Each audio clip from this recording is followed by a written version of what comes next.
The reservoir feels empty without the migratory Canada geese, but it isn't. There are still other birds like these green-winged teals. These ducks do not always winter in the same location every year because a banding study found green-winged teals from Texas wintering in California another year. Over here are some common mergansers, which is a species of duck.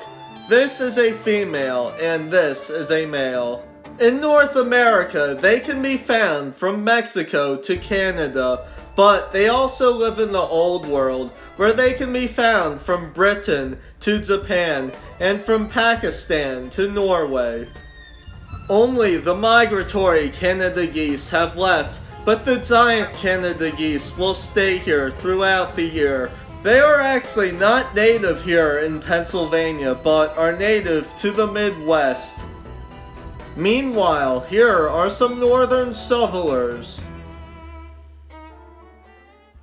This is part of a series of videos called Waterfowl World, which seems to be pretty popular compared to my other videos, but I'm afraid it may come to an end.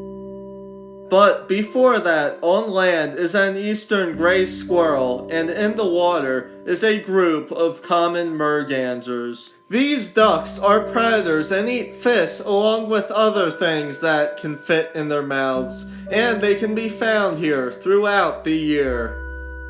Now, waterfowl migration appears to be over, which means Waterfowl World is over too. I'm sorry, but nothing lasts forever. But let's not give up yet. We are in a different reservoir, and to get to it, we need to get through this forest, and in it, there are some American dogwood trees blooming. There are also songbirds like this northern cardinal, and this yellow-rumped warbler. There are two subspecies of them, and right now we're looking at the myrtle warbler subspecies. They have the ability to digest waxes found in some berries, which allow them to winter as far north as Newfoundland, which is further north than other warblers. In the reservoir, there are some little birds flying by, and a duck, a green-winged teal. Like the common merganser, they can also be found in the Old World, as far south as Tanzania and as far north as Russia. On an island, there are some giant Canada geese and they have babies, but behind them there are some hooded mergansers.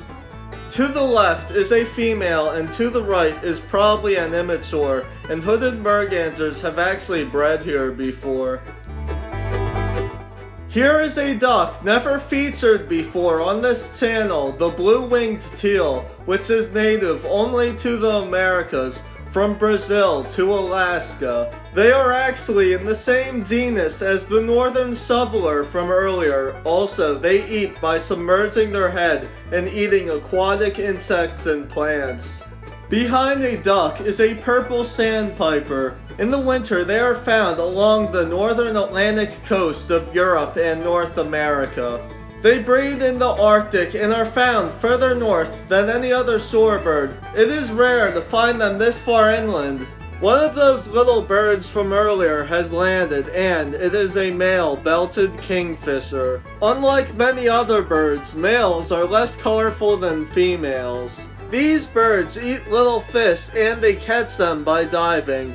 They are one of around 120 kingfisher species. In the direction of the blue-winged teals, there is another duck, a male wood duck, which is probably the most beautiful species of duck that can be found here. They are native to North America and some of its surrounding islands, and are one of two species in its genus.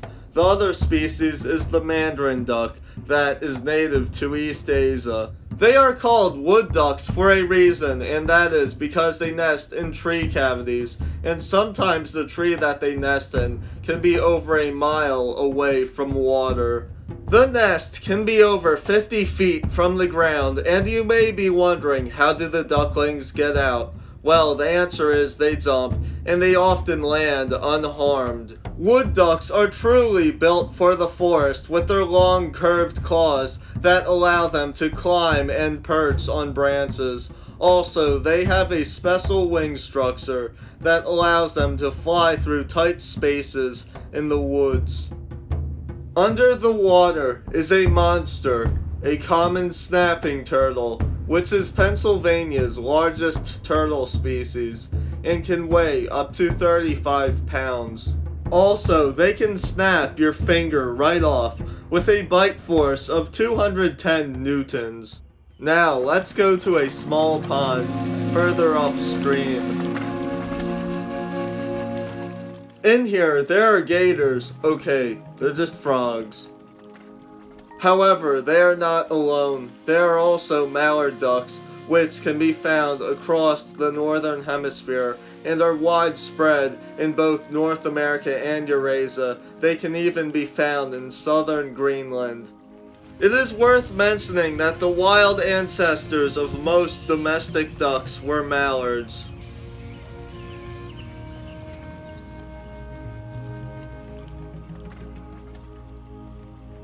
On land, there are some toothworts blooming and some muskrat holes.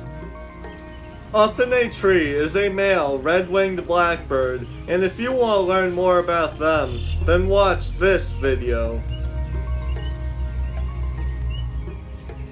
Thank you for watching this video to the end. I hope you enjoyed it and have a great day.